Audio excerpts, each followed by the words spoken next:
Start your day with Quaker Protein Instant Oatmeal. The instant oatmeal ready to help you tackle whatever your day brings. Like wrangling your toddler into their car seat. That was fun. Coaching your 6th graders soccer team. Go girls! And carrying all the groceries in one trip. Whew. Try Quaker Protein Instant Oatmeal, granola, and bars. Great taste and a good source of protein. Quaker, bring out the good. This episode is brought to you by Indeed. Stop waiting around for the perfect candidate. Instead, use Indeed sponsored jobs to find the right people with the right skills fast. It's a simple way to make sure your listing is the first candidates see. According to Indeed data, sponsored jobs have 4 times more applicants than non-sponsored jobs. So go build your dream team today with Indeed. Get a $75 sponsored job credit at Indeed.com/podcast. Terms and conditions apply.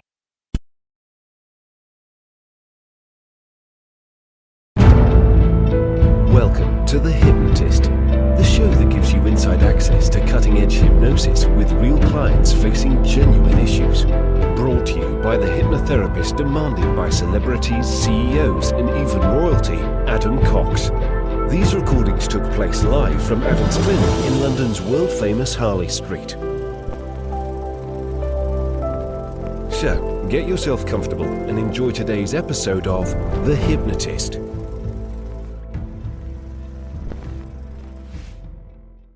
Hi, it's Adam here. Now, have you ever lost something valuable? And I'm not just talking about something that's kind of valuable, but not that important, like a set of keys or something like that. I'm talking about something that is worth either a lot financially or emotionally, that if you never find it, it's going to hit hard. So in this session, you're going to be listening to regression that I did for a client that had lost £250,000. That's about $300,000 worth of jewellery. And in their mind, they put it in a safe, but several months after they thought they put it in a safe and checked, it wasn't there. And they wanted to use hypnotic regression to go back to the day when they took the jewellery off to see if it brought up any clues, any additional insights, anything where they might have thought about it in a different way, like they were going to hide it in a place that wasn't the safe, and then they would know where that jewelry is.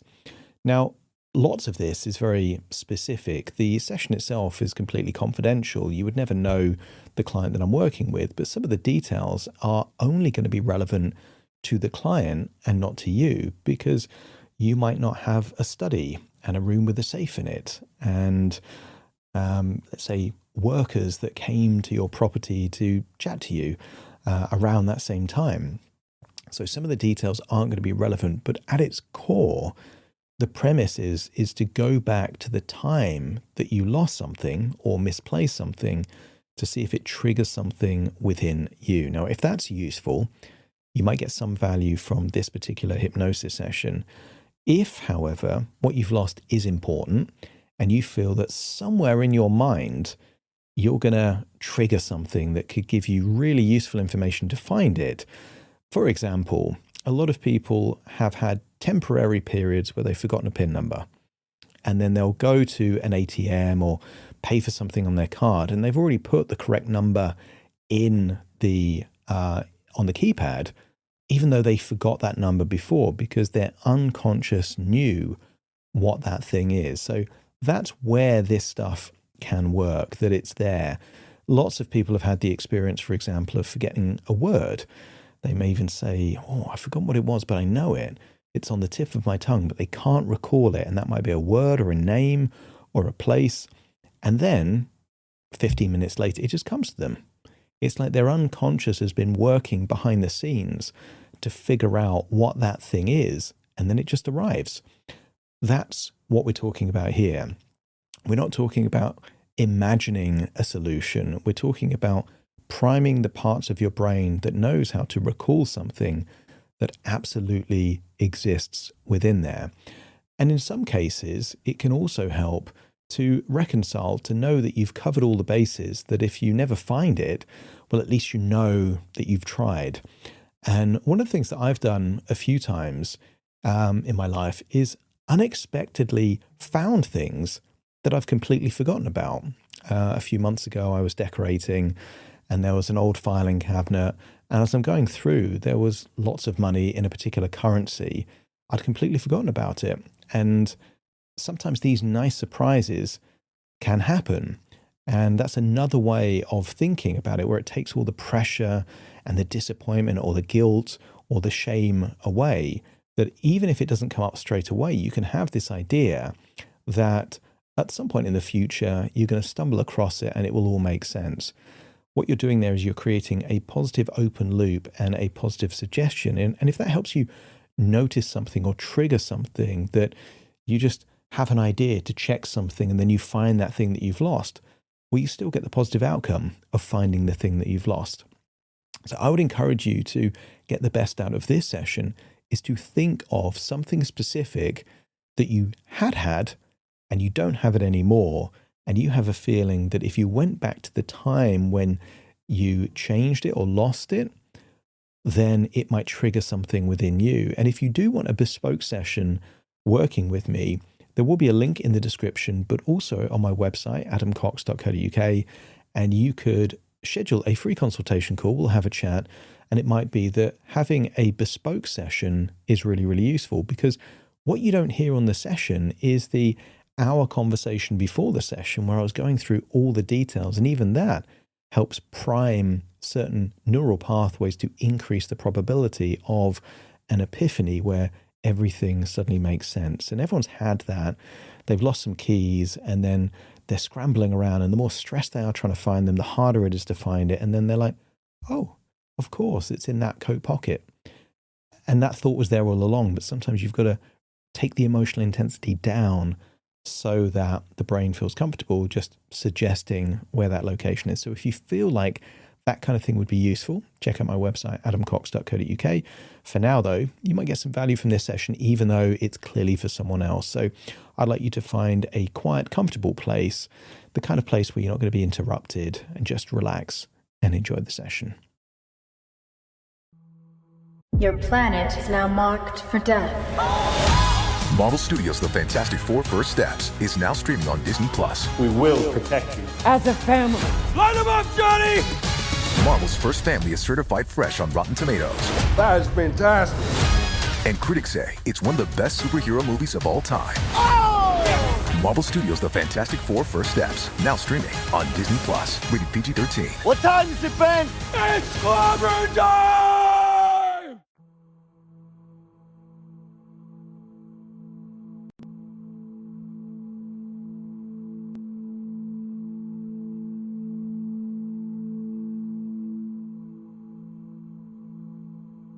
Take a deep breath in.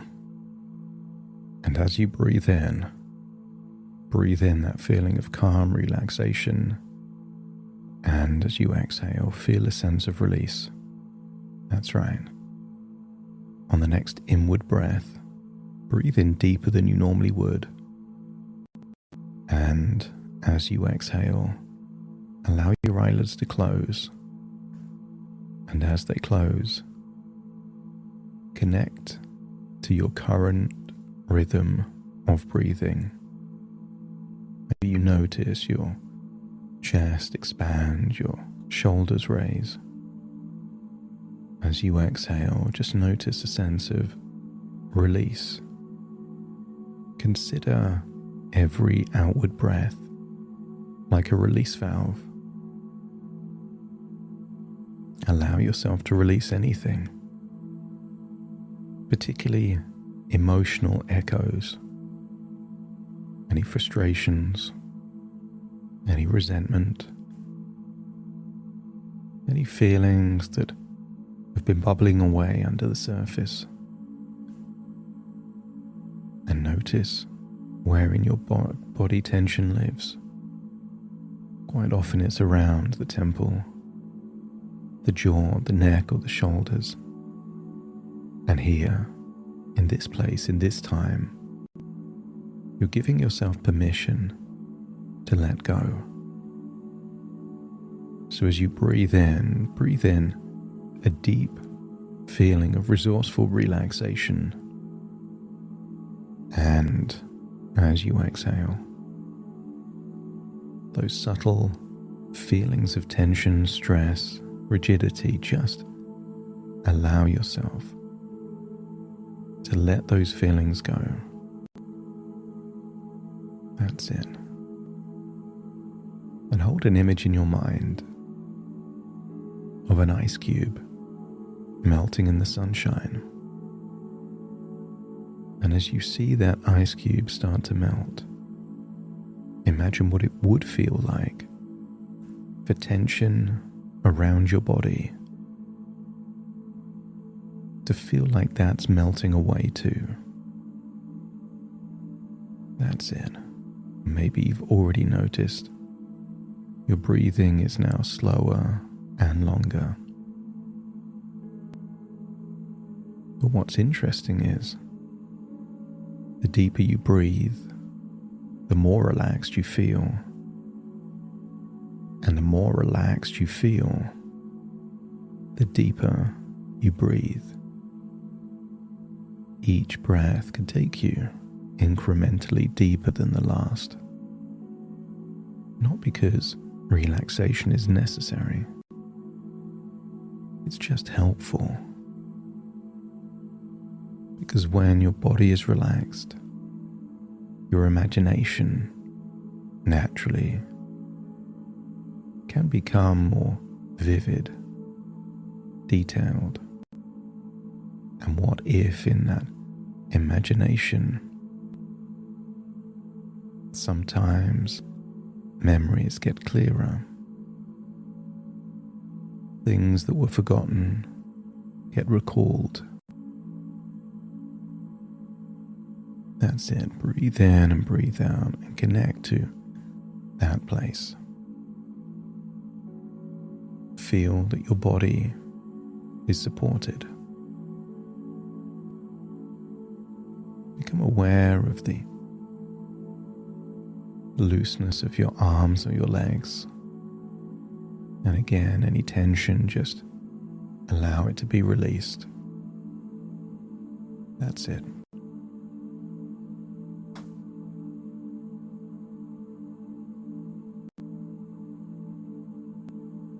And notice the muscles around your eyes, your eyelids, your eyebrows, around the eyes.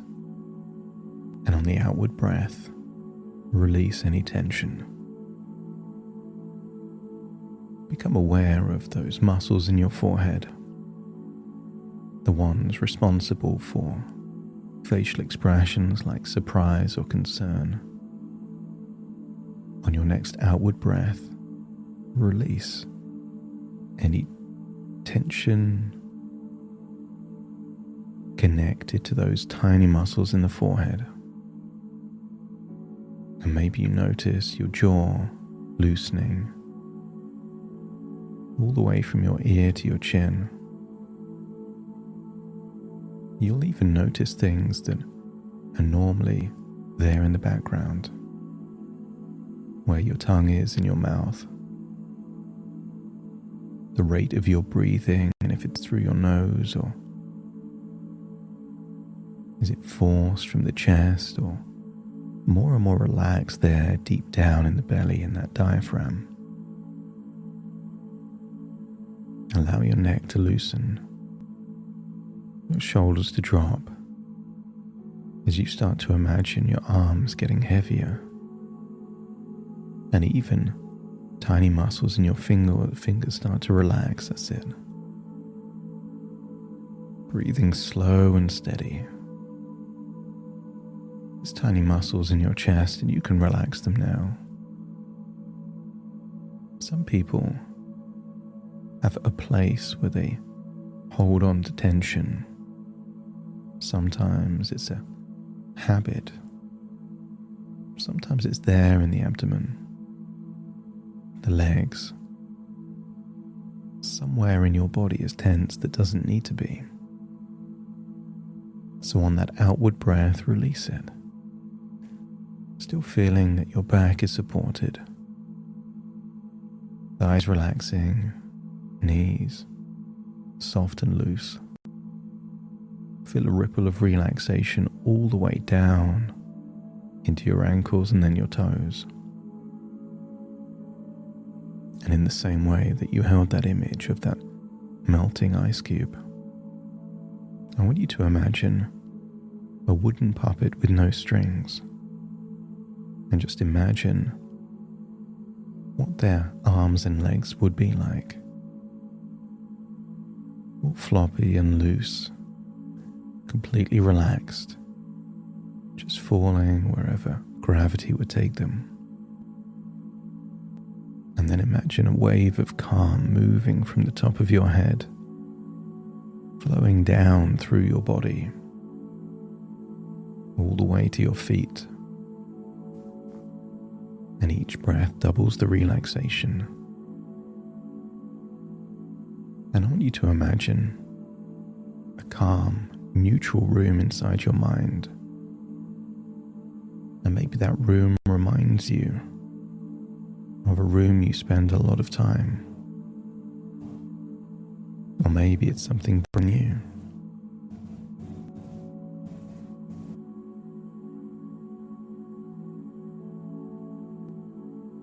Perhaps you could imagine a private study space that doesn't have to be reality. But imagine a comfortable chair and a screen on the wall. And for this imaginary room, imagine a remote control in your hand. This space is safe, detached, neutral. Here, you are not reliving. You are simply observing. Where memories appear like archived footage. And you've seen TV shows where the camera just follows them around, and everyone in that TV show pretends that the camera doesn't exist, which means that your mind is capable of viewing your life like a documentary, a TV show with that invisible TV camera following you around, recording every moment. In a moment, I will count down from 10 to 1. Each descending number activates more of the part of your mind capable of going back to a time in your past, like a detective, an observer. 10, drifting inward. 9, detached and observant. 8, calm curiosity. 7, feel the neutrality within, no highs, no lows. 6, steady. 5, safe. 4, feel your mind becoming crystal clear. 3, with a relaxed focus. 2, deeper still now. And 1, access a place of feeling deeply calm, curious, and receptive. Imagine pressing a button on that remote control, and the screen turns on. It's just your imagination. This screen can look like a small television or your own private cinema. Your unconscious mind will decide. But perhaps the bigger the screen is, the more opportunity there is to notice things that haven't been noticed before. And on the screen, just imagine it's the morning. A morning in November. You know the one. And I want you to see yourself waking that day. You're not waking up in your own body, you're just observing that version of you. And then imagine perhaps, see what you do. Maybe it's a place where you have breakfast, or to look for clues as to what happened that morning.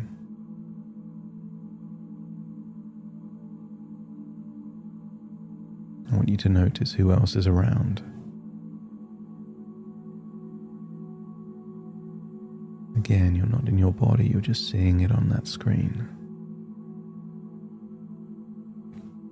Notice the light in the room,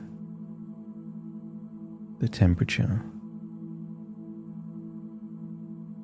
I want you to get a sense of how you seem, your mannerisms, your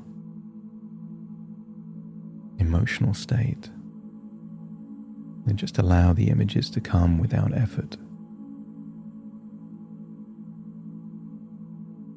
And perhaps you can see, even then, in the morning, you're wearing jewellery.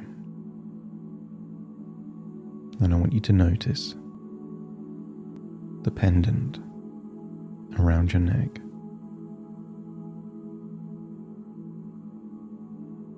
A bangle type of bracelet on one wrist. And maybe a different type of bracelet on the other. Notice the ring on one of your fingers and another ring on a different one. Perhaps something you designed. And I want you to observe that morning, see it unfolding.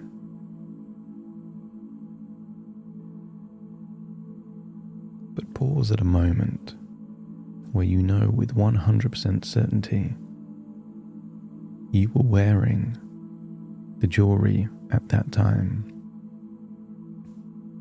And maybe it's because you were responding to a message. Maybe it was a phone call, or maybe it was a meeting in a nearby town. But pause it then. Observe carefully which pieces are visible. Some might be obscured by clothing, but you can see what's visible and what isn't. Notice the colour, the position. No need to guess or create, just whatever you see on that screen, whatever appears.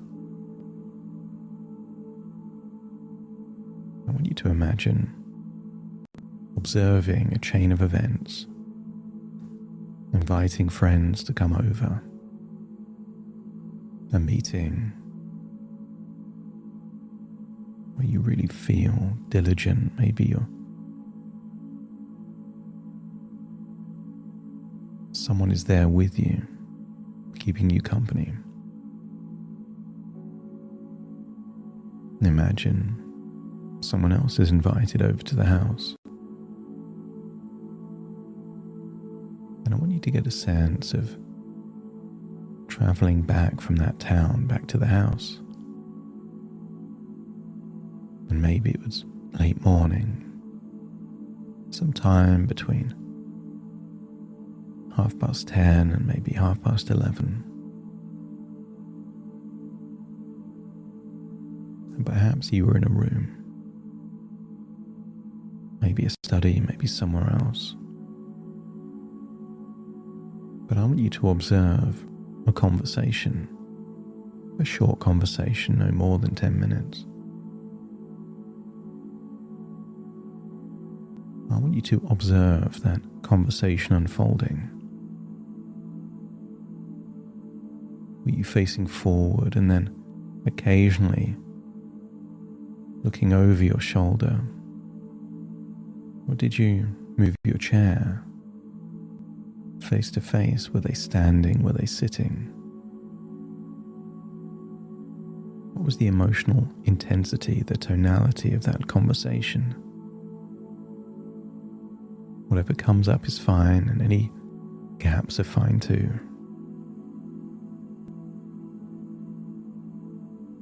Maybe there was a topic, about a house or property. Just observe. Observe the mannerisms, the facial expressions, until something is said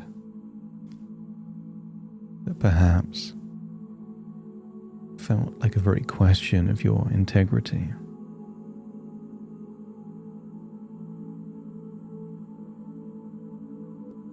I want you to see a clue of an emotion, maybe a micro expression.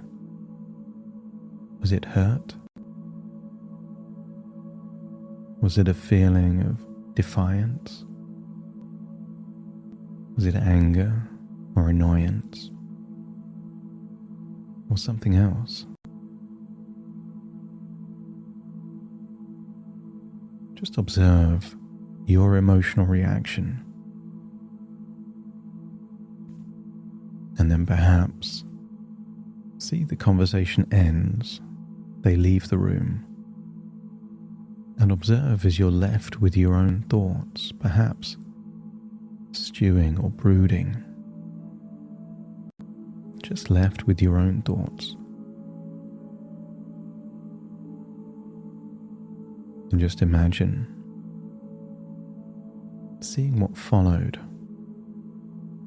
Maybe it was a message sent on WhatsApp. And maybe it was just 5 minutes or so after that conversation ended. But see how you were writing that. Was it slow and composed, or frantic, rapid? And just imagine, as many TV shows do, that they zoom in on the message being written. Words like integrity, what I will do, what I won't do, where I will put things,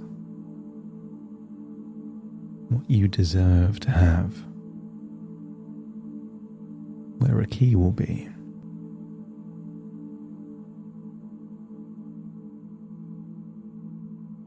And then I want you to go forwards in time, still observing, and see that version of you deliberately removing the jewelry.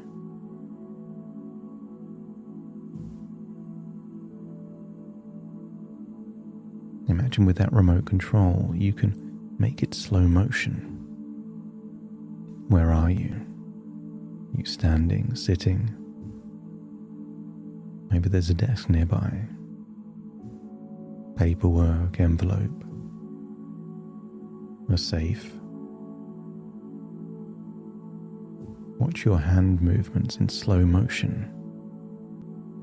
What was the sequence? What was removed first? What was your facial expression when you noticed that the shape of a ring had changed?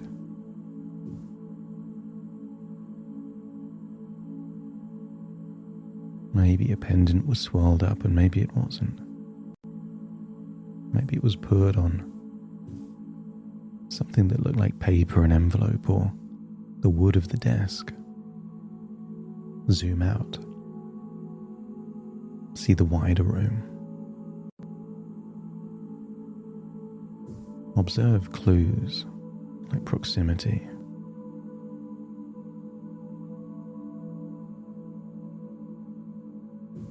Blankness is fine, but just move forward. And maybe someone that has been a source of help and assistance was around not too long afterwards. Observe the interaction. Maybe it was discussing something. Maybe it was describing something that needed to be done. And then observe perhaps how you interacted with a bank, observe who was in the room, how long they were in the room, and when they left.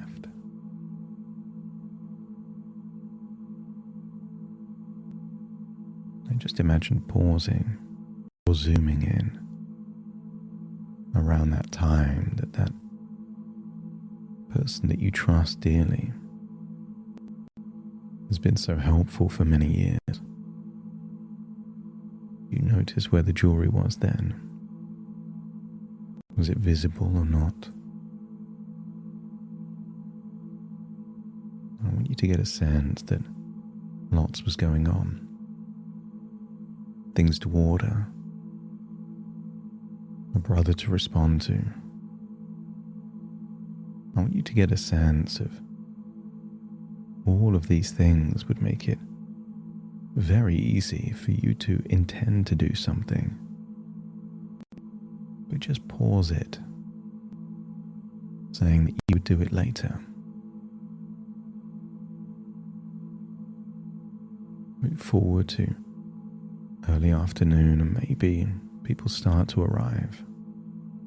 Friends, people you've known for years. And at the point where perhaps you leave that room, maybe to go to the kitchen or somewhere else, maybe an environment where events and interactions are often held. But at the very point where you're leaving the room, do you notice anything about the jewellery? Was it put somewhere? Was it obscured? Was it moved? Allow any thoughts to come up, any ideas.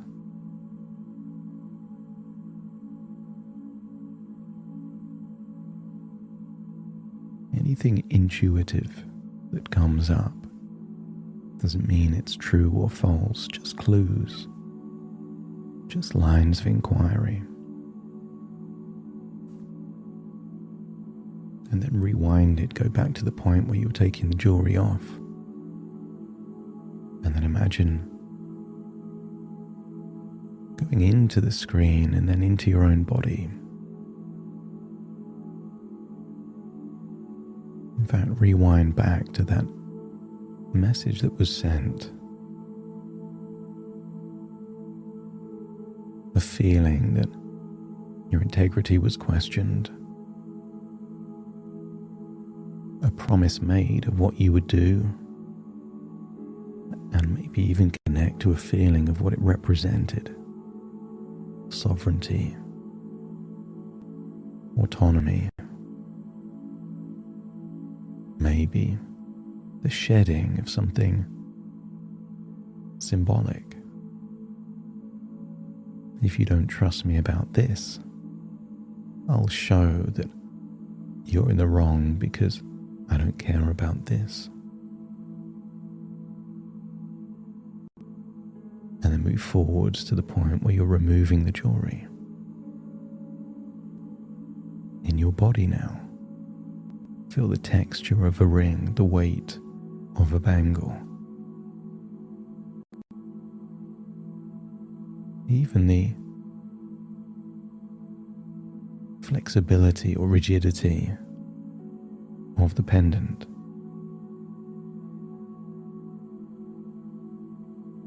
Think of the sequence. And think of where things were put. Think of any thoughts that may have come up in that time. Relive the moment as if you were doing it anew. Rewind it, and before you take the jewellery off, imagine what you would do if you were in that situation again. Maybe you'd make a picture in your mind of a safe, an intention to put it somewhere. You're in your body, feeling what you would feel if you were in that situation again. And if you knew you were leaving that room and you couldn't put it in the safe, What would you do if you were back in that situation again? Would you put it somewhere temporarily? Move it so it isn't exposed there on a desk on an envelope. You don't have to remember what happened. Just ask yourself, what would you do if you were in exactly the same situation again and needed to do the same thing? Would you intend to do it now so it's done, or do it later to do several things at the same time?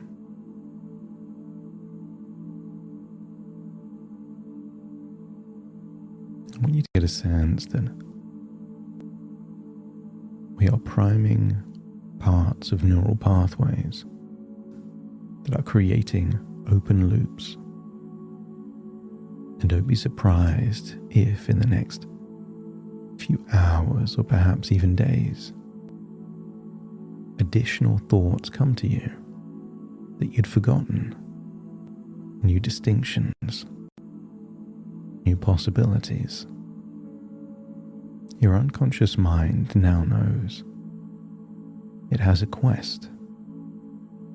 The quest isn't to find the jewelry. It's to help you find clues, insights, and new perspectives. I want you to imagine going forwards in time, perhaps spending time in India, and thinking about that day from that calm, relaxed place of time, distance, and perspective. Sometimes when we get away from a familiar environment, we can recall things in ways that get lost if we overthink it too much. Just like a PIN number that you can forget if you try and think of the number. But when your fingers start pressing numbers, your body already knows. And what if there's a part within you that already knows what happened? Give permission for that part to feel safe, to allow it to be revealed in a thought, in an idea, even in a dream. It's time to leave that reliving of the moment. Go back through the screen, knowing that you can return to it to look for other clues or details later. But for now, we've opened some loops for your mind to embark on a quest. The quest is not to find anything other than useful information. And as you hold that thought, it's time to leave. Leave a moment of emotional symbolism. Because if it was symbolic, perhaps there's an extra level to that symbol. Who benefits if this jewelry is never found?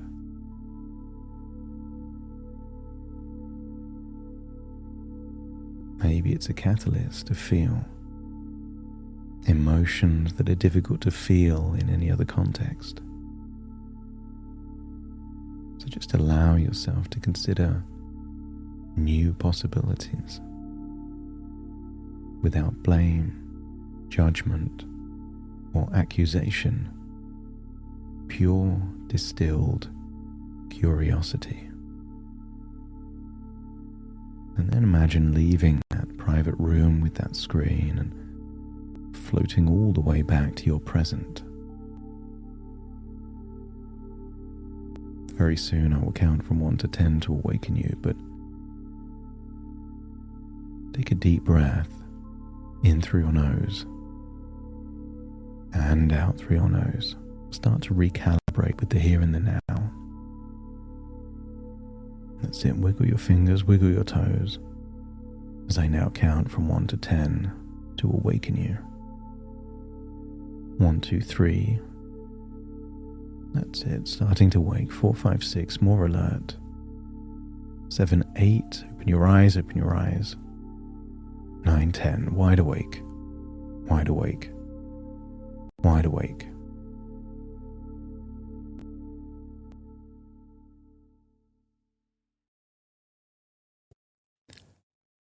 Thank you so much for joining me on today's episode of The Hypnotist. If you've enjoyed this episode or got some value from it, please give it a 5-star rating and review. And maybe you know someone that would also benefit from this particular episode, in which case share the episode with them so they can also get the benefit too.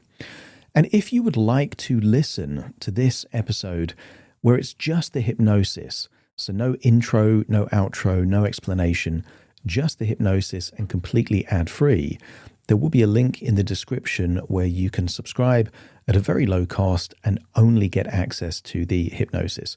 So if that's of interest, please check that out. Thank you again for being a regular listener of The Hypnotist, and I'll see you again soon for more.